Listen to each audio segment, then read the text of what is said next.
this. I'm going to sit down with a glass of red wine and put on. I think it goes back to that, your own definition of your quality. Exactly. And your quality of tag it, your quality of your music, your quality of your theatre. I mean, when I've gone to the theatre and seen Guys and Dons, that's not what I call quality. and you know, when you go and see, you know, Gilbert and Sullivan or something, you know, or Federer, which I've seen, you know, it's, you get a quality, and it's, you know, and you might define it by script writing, the actors, the scenery, the sets, you know, the direction.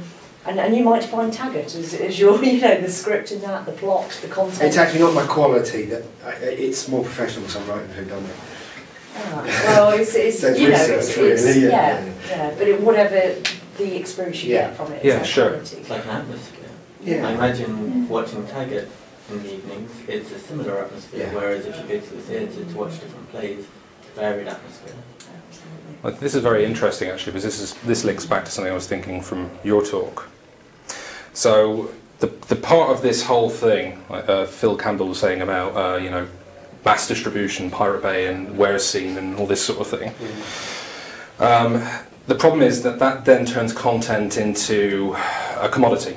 So, you know, music is a digital file that's 3 meg in size, or a cassette, or a CD.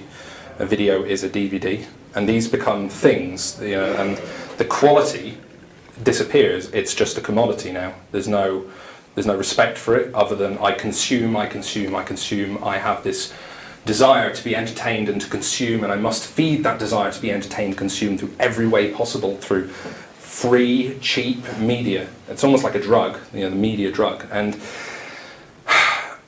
I'm not opposed to that, because I'm addicted to it myself. You know, there are things that I love to indulge in. I just, you know, I love music. And I have a ridiculously wide taste in music. The people who see how I dress sometimes think, yes, he must be into the goth death metal scene.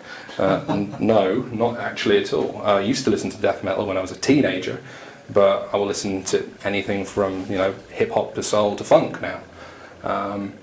But what's important to me is that I have that quality, but that quality exists in 2 places. It's not just in the media itself or how that media experience is presented to me, but in how I perceive and I treat that. And you talk about education, you know, how the consumer base, the people need to be educated about quality of media. Absolutely, that needs to be done, because at the moment you've got 2 sides. You've got the piracy side, you know, mass distribution for all, set all free, information is free, hack the planet, all this sort of nonsense, which part of me agrees with. And then you've got the corporates on the other side going, we have this tried and tested business model, and you must follow it, or your heads will fall off, and we'll come down and beat you up and arrest your family. And neither side is really 100% viable, and there's something in the middle that we're missing. And you're right, someone's probably just going to go, you know what, I know exactly how to solve this, and it's going to come out of nowhere and hit us like a ton of bricks. I don't know what that is. It'll come from the grassroots this time, I think. Well, it's very interesting that we've gone from, like I say, local media to global media. Now we're going to like individual social media, this interactivity. So it's almost like we've gone from we've gone up from local into global. Now we've the power of the global has allowed us to go straight down into the individual. What's next? I don't know, but I'm really looking forward to finding out. Probably quite a lot of polarisation. I mean, it's happened in the print market already. I mean, I said this 10 years ago to my managing editor. You know, very soon you're going to have to give this away. So you've got to work on a business model now that will sustain that in the future, and also you ought to have a website. To which his reply was, "Oh, web, it's a fad." This was a managing editor at a multinational media company in 1999, right? 98, 99.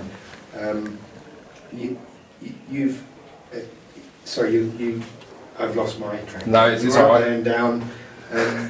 It's what was something that just came to mind actually is I mentioned we do sort of coaching and training work with sort of local businesses, and one of the people that we're in touch with told us the other day they went to a BNI meeting. A BNI is Business Networking International, I think it is. Yeah. And their response, what they do is basically they get you to refer people to other people in their group. So it creates this big torrent of referral, hopefully getting people business. and they had an opening for a marketing specialist, and this person went and told people what they do. Well, yes, it's social media, it's Twitter, it's Facebook. We get businesses engaged with the customers and actually create a meaningful connection with them, so that their customers turn into fans. The responses were from a financial advisor. Twitter is only for celebrities, and from an accountant, that was... What would I tweet about? Yeah, what would I tweet about? From a Windows salesperson, ooh, I can't appear on video. And from a web designer, and this one kills me, from the web designer they said, oh, this social media thing is a fad and it's going to blow over. Send him along to the website is dead talk this afternoon. Oh, it's just fucking unbelievable. Pardon my French, I'm sorry. But, I mean, if you've seen the news about Facebook becoming the number 2 site, yeah? It's, internet's second biggest site now. Yeah, if Facebook can figure out how to implement a search engine based on the social interaction, they could potentially kill Google. From the way I see it, very hard. Yeah. So are Twitter, actually. Yeah, absolutely. I can understand it from where I'm coming from the solicitor's point of view. Right. Trying to convince your managing board that they should be on Twitter, Yeah. Facebook. It's a no-go. Well, it looks like a toy, doesn't it? Yeah. No concept, no LinkedIn's idea. probably more in tune with what a solicitor might be using. But it depends entirely on your industry and service. On how Social you use media it. doesn't fit every No. business. Hmm. It's not going to. I mean, I spoke to one guy and he's got 10 customers who all of whom he knows personally and who he's been working with 25 years. And he needs no more customers and never will. So what would he do on Twitter? Yeah. Well, the best form of social media in that respect is Face-to-face. exactly, yeah, the conversation itself, and for making people feel engaged, needed, and wanted. Well, the fact is, all these things are out there, but it's up to us to make the choice of which ones are most suitable. Absolutely, yeah, yeah. I mean, I've heard it said before that like Twitter is just a toy, Facebook's just a toy. Now, kids have been shot in the States from running around with toy guns. Yeah, they look like toys, but a Heckler & Koch MP5 looks like a toy too. And exactly, yeah. These tools can be used to, grow your family, grow your business, grow your social circle, report, consume, digest, become a star. The choice is really yours and how you use it.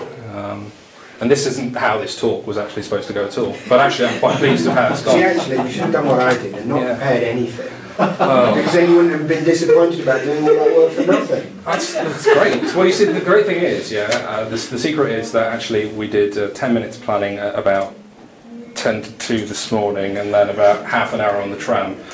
So this is my notes. So I'd like to thank you all for listening, and I'll see you around, I guess.